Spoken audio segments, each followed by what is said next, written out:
This is the BenQ EW3270ZL.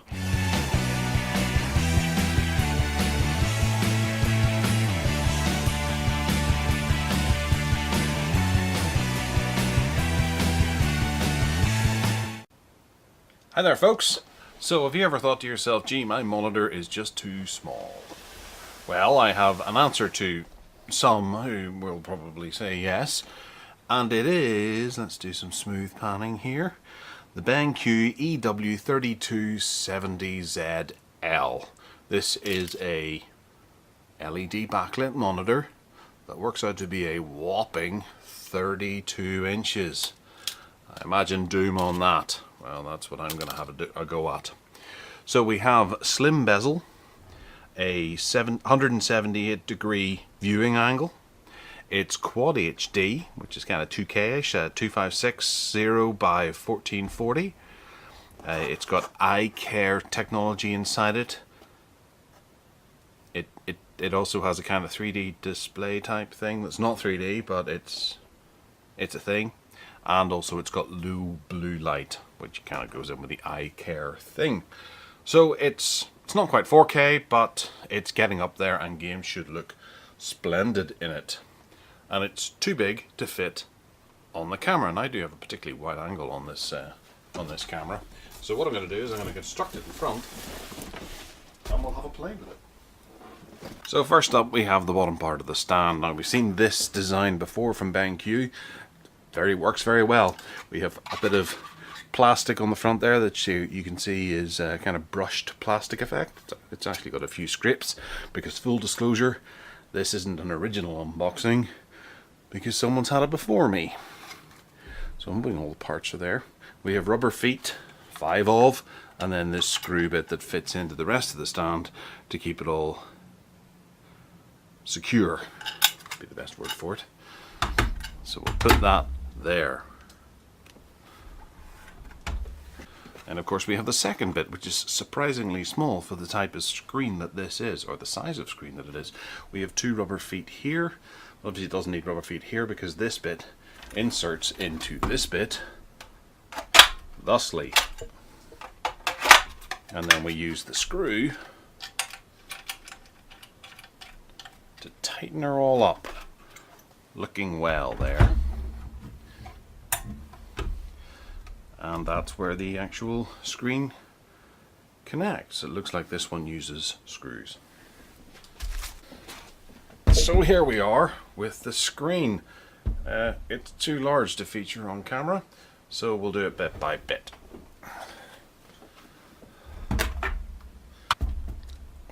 So placing her upside down, we have some buttons on the bottom here.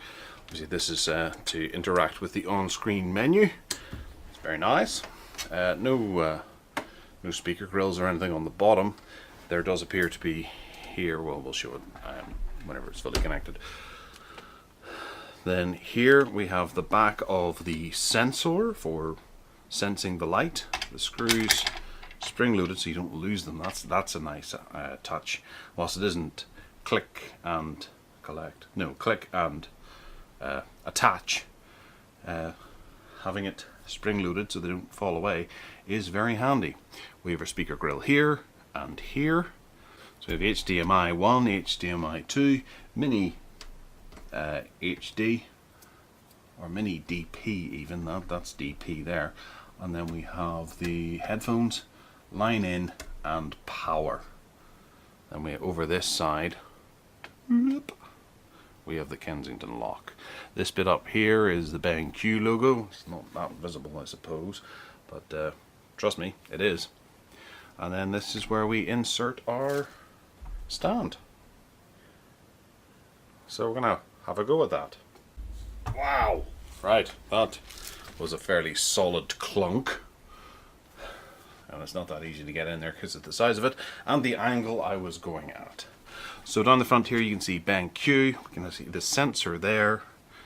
Across this side we have LEDs along here. Then we have a blue type screen logo thing. And then the power button here. Or that's the power button here. That's the blue screen button for activate eye care or something along those lines. we'll have a play with that as it goes. See, there's a pretty thick bezel here, and up here is quite sizable too. It's not too bad given the size of the screen. We're talking about maybe 3/4 of a centimetre there. Slightly wider on the side than it is on the top. A little bit of damage there, possibly from a previous user. And other than that, it looks quite spectacular. I'll just pan across it for you to awe in its amazing size. That's right. A whopping 32 inches. Pretty incredible if you ask me. We'll pull the camera back a bit.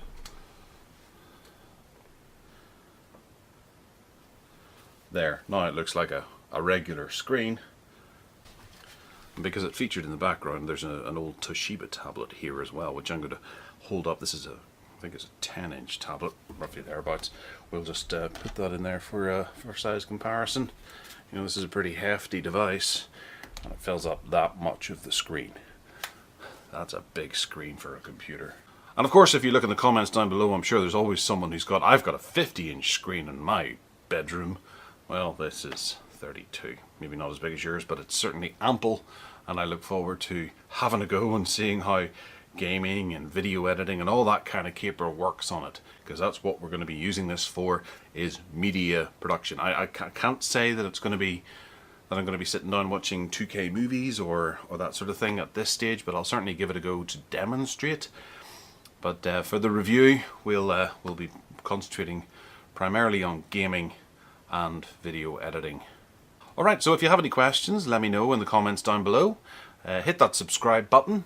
Give us a wee thumbs up if you fancy. Check out techaddicts.uk for all my other bits and pieces. And other than that, take care.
Take care.